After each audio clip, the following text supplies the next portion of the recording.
Serious doctors. How are you able to perceive a person in a sexual way if you've been trained to see the human body objectively?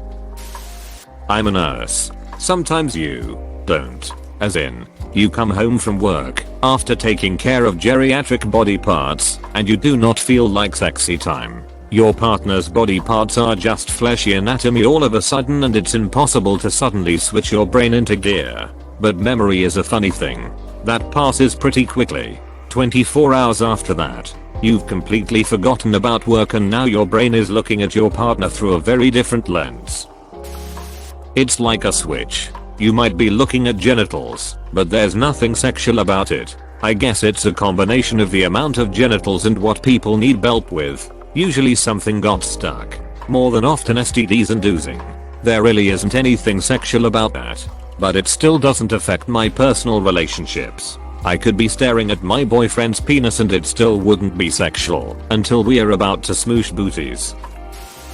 This reminds me of a time when I was at the doctor's office and my NP, a pretty woman around my age, was with her even prettier nursing student, and they had to examine my balls with me standing in front of them as they knelt in the examination room.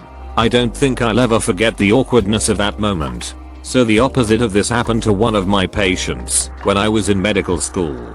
The resident doctor was this hot girl and I could tell this guy was avoiding eye contact and trying not to get a boner, but he was pitching a tent in his hospital gown. Then it turned out I was the one to actually do the exam, and he just lost it completely. Not into guys, but it was definitely a bit of a hit to my self-esteem, lol.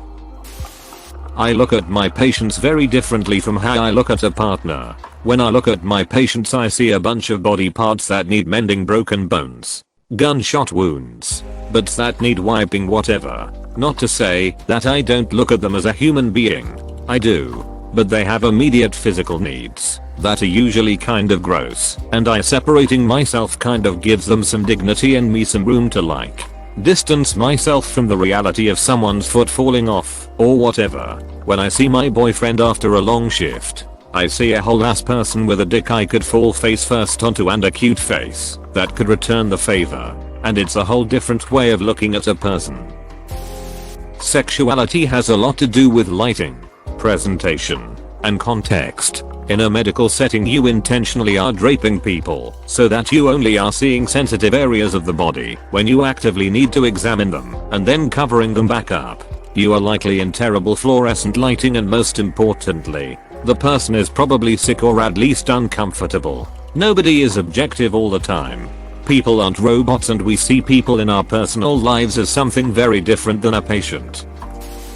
After seeing over 100 vaginas as a medical student in my obgyn rotation, I've learned a lot. The biggest thing was how variable women's anatomy can be. I knew people's anatomy varies person by person, but I was not expecting the range of differences. For example, some vaginas are much deeper than others, and difficult to find the cervix when performing a speculum exam for a pap smear. Others are very shallow. Another aspect is the clitoris. I never had a precise idea where it was, since I had never really spent a lot of time examining women's anatomy in a precise way, like I did in medical school. They vary in size quite a bit among women.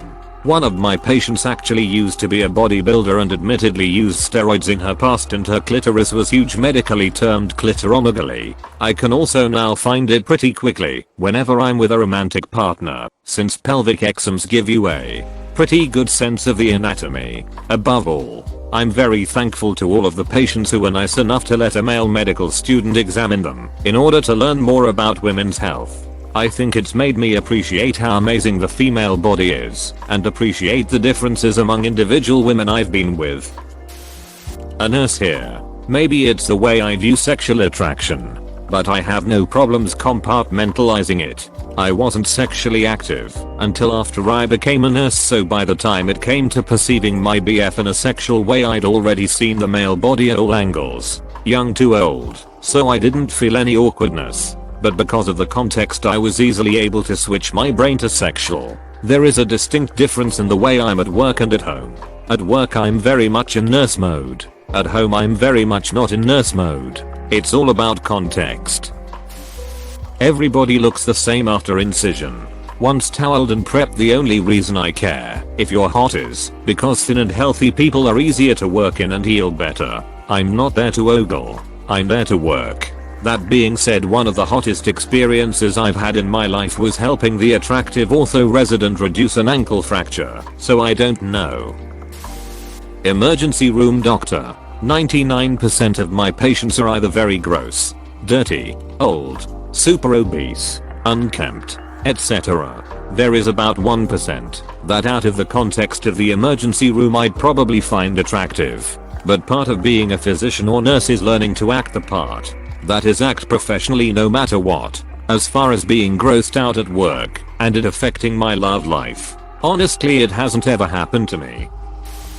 My partner, not a doctor, but works in the medical profession at the hospital and has to see it all as part of her job, definitely has a challenge with this. Porn is used as a aid to help get her warmed up and out of hospital mode and redirect her attentions to me and our intimacy. I don't mind and understand, and we enjoy it together.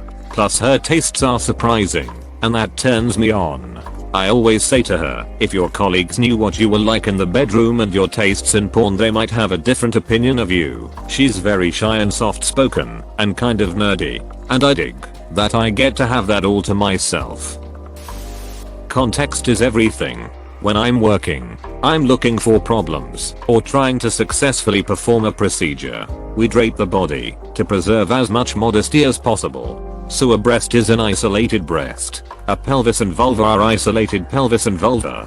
When you've seen enough of any given body part, the taboo or excitement of seeing a body in and of itself just fades away. Take away the task, the examination, the medical garb, rubber gloves, lighting, and unless you're into it, witnesses. And I have no trouble at all getting into the right headspace for sex. There's a big difference between walking into an exam room or procedure to examine a breast or vulva under a gown, or draped and sterile, and watching your partner undress and seeing their whole naked body because they want you to.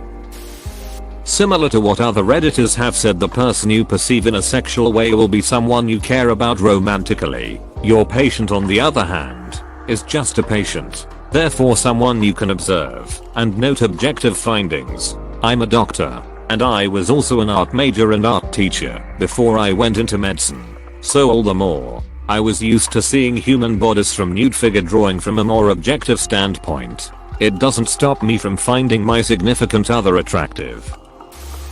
Thanks for watching. Consider subscribing for more videos.